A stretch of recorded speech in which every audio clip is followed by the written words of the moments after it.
Hello everyone, welcome to Mastermind. Let us learn more about few important concepts in the most probable MCQ series in the 8th part of this series. Let us get started now. Consider the following statements. If the election of the President of India is declared void by the Supreme Court of India, all acts done by him or her in the performance of duties of the office of President before the date of the decision become invalid.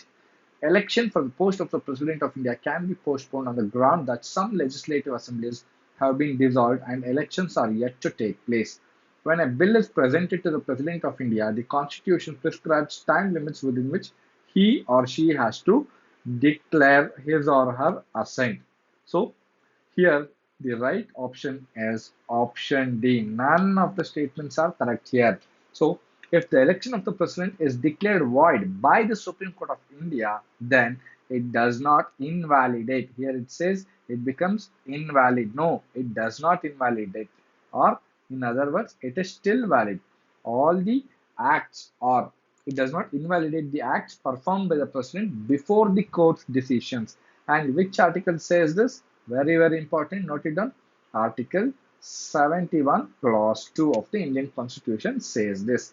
So, if the Supreme Court of India says that the election of the president is invalid, then the acts done by him or her before the date on which the Supreme Court told the election is invalid is still valid. So the acts or the duties that were carried out by the president is still valid.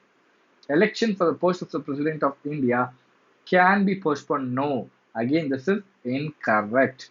So, the election of the President cannot be postponed due to the dissolution of legislative assemblies. Even if some assemblies are dissolved, the Electoral College can still function. It can still function. Let us say the Karnataka State Legislative Assembly is dissolved and it does not exist before the elections are not conducted.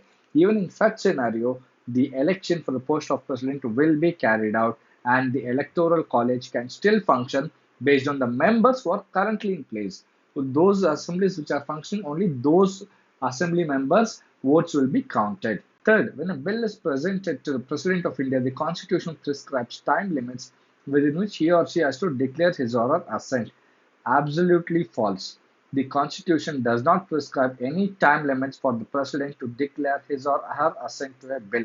The President can withhold assent, give assent, or send the bill for reconsideration. So, either he can give the assent, or he can withhold the assent, or send the bill for reconsideration without any prescribed timeline. So, there is no timeline. Here, all the three statements are false. Therefore, the right option is option D, none. Consider the second question now. With reference to Finance Bill and Money Bill in the Indian Parliament, consider the following statements. When the Lok Sabha transmits a Finance Bill to the Rajya Sabha, it can amend or reject the bill. When the Lok Sabha transmits a Money Bill to the Rajya Sabha, it cannot amend or reject the bill, it can only make recommendations. In the case of disagreement between the Lok Sabha and Rajya Sabha, there is no joint sitting for Money Bill, but a joint sitting becomes necessary for Finance Bill. So, if you look at the first question, first statement here, it says finance bill. A finance bill is actually a money bill. A finance bill is actually a money bill as defined in Article 110 of the Constitution, whereas financial bill, there's one more kind of bill called as financial bill. The financial bills are ordinary bills. These are ordinary bills as it is apart from dealing with money matters, it also deals with non-money matters. So you have to know the difference between finance bill and financial bill. A finance bill deals with the proposals of the government for levy of new taxes, modification of the existing tax structure, or continuance of the existing tax structure beyond the period approved by Parliament, and these are submitted to Parliament through finance bill. So it is introduced as part of annual financial statements. That means budget. It has introduced as a part of budget under Article 1112. Therefore, the finance bill is accompanied by a memorandum containing explanations of the provisions included in it. The finance bill can be introduced only in Lok Sabha. However, the Rajya Sabha can only recommend amendments to the bill. The bill has to be passed by the Parliament within 75 days. It has to be passed within 75 days of its introduction. Therefore, when Lok Sabha transmits a finance bill to the Rajya Sabha, It can neither amend nor reject, but it can only suggest amendments or recommendations. It can only suggest amendments or recommendations. When the Lok Sabha transmits a money bill to the Rajya Sabha, it cannot amend or reject the bill. It can only make recommendations. Exactly. The same statements applies to finance bill as well. Don't get confused between finance bill and financial bills. In the case of disagreement between the Lok Sabha and the Rajya Sabha, there is no joint sitting for money bill. This is correct. Financial bills are which are also concerned with financial matters. These financial bills are also concerned with financial matters, but they are different from money bills. Hence, it can be either rejected or amended by the Rajya Sabha. Financial bills can be amended or rejected by Rajya Sabha, not finance bills. So, since money bill is very, very important, in the case of disagreement between Lok Sabha and Rajya Sabha, there is no joint sitting for money bill. There is no joint sitting, or the president cannot summon a joint sitting of the two houses to resolve the deadlock. Joint sitting is not available for money bill. It is available only for ordinary bill. Please note it down. It is available only for ordinary bill. So the statement 3 is also correct. Therefore, the right option is option B. Only two statements are correct here. Third question is very, very tricky again. Once the central government notifies an area as a community reserve, the chief wildlife warden of the state becomes the governing authority of such a forest. Hunting is not allowed in such an area. People of such an area are allowed to collect non-timber forest produce. People of such an area are allowed traditional agricultural practices. So here, if you look at all the statements, only two statements are correct. Therefore, the right option is option B, only two. So community reserves in India refer to be protected areas. These are protected areas that typically serve as buffer zones. These are usually buffer zones or corridors connecting established national parks, wildlife sanctuaries, and reserved and protected forests. They often serve as buffer zones. According to Section 36D of Wildlife Protection Act, according to Section 36D of Wildlife Protection Act, the state government is responsible for forming a community reserve management committee. Community reserve management committee. So, this committee oversees the conservation, maintenance, and management of the community reserve. This committee elects a chairman. This committee elects a chairman who serves as the honorary wildlife warden of the reserve. He serves as the honorary wildlife warden. So next statement is correct. Once designated as a community reserve, hunting is not allowed. Therefore, statement 1 is false, statement 2 is correct. Hunting is usually not allowed in community reserve. Statement 3 is also correct. Residents of the area are permitted to collect non-timber forest produce. Non-timber forest produce. Statement 4 is incorrect. After an area is designated as a community reserve, hunting and agricultural practices, that too traditional agricultural practices like shifting cultivation, shifting cultivation is not allowed. Therefore, statement 4 is correct. People of such an area are allowed to collect non-timber forest produce like vegetables, fruits, or even the barks, etc. Non-timber forest produce. Therefore, here only two statements are correct. Fourth question is again very, very tricky. With reference to scheduled areas in India, consider the following statements. Within a state, the notification of an area as a scheduled area takes place through an order of the president.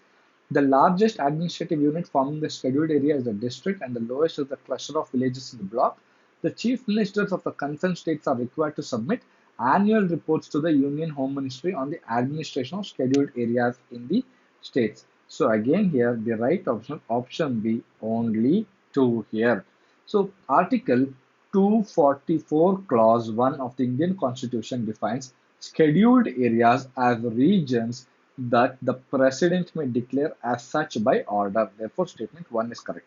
Within a state, the notification of an area as a scheduled area takes place through an order of the President according to Article 244 Clause 1. And then scheduled area under the fifth schedule is defined as, the criteria is like this. The criteria for designating an area as a scheduled area is First of all, it has to be predominantly tribal population. The area should have a predominant tribal population. Next is compactness. Compactness and reasonable size. Compactness as well as reasonable size of the area.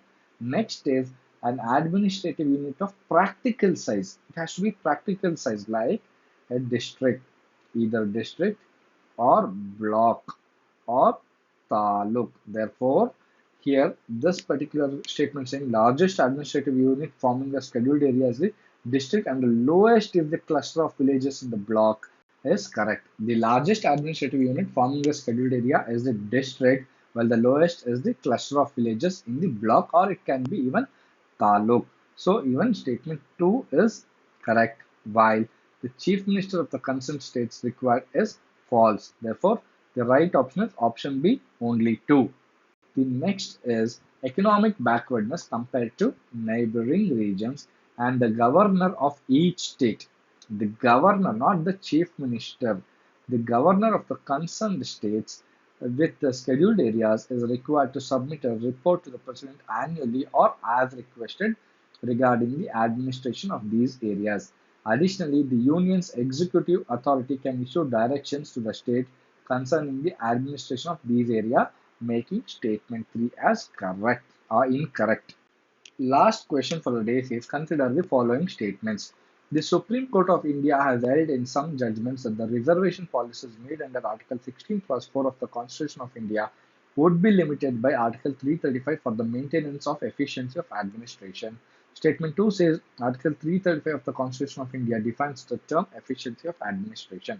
Here, statement 1 is correct and statement 2 is false. Therefore, here the right option is option C, statement 1 is correct, but statement 2 is incorrect. The Supreme Court has held that Article 16 clause 4, which allows for reservation, Article 16 clause 4 allows for reservation, must be balanced with Article 335, which emphasizes that the claims of the scheduled castes and scheduled tribes must be considered consistent with the maintenance of efficiency in administration. So this is correct. The Supreme Court of India has held in some judgments that the reservation policies made under Article 16 clause 4 of the Constitution of India would be limited by Article 335 for the maintenance of efficiency of administration. However, Constitution is silent on the definition of efficiency of administration. The Constitution does not define the term efficiency of administration. Therefore, here statement 1 is correct and statement 2 is incorrect. So with this, we have come to end of part 8 as well. We will complete entire question paper in this series. Please keep following. We have already covered 40 very important questions and you would have learned many concepts, because even in a single question you are learning multiple concepts. That is how these questions are framed, and that is why these questions are important, and these questions can appear as it is. Even the options will not be changed, it will not be interchanged. So that's why these questions are very important, and even if you can get 3 to 4 such questions right, your marks will get enhanced or increased by 10 marks in any multiple choice based questions that is conducted by KPSC. Therefore, I urge you people to religiously follow all these questions and also note down all these points and get conceptual clarity. With this, we came to end of this part as well. Let us meet again in the next part. Till then, tata, bye bye. Thank you.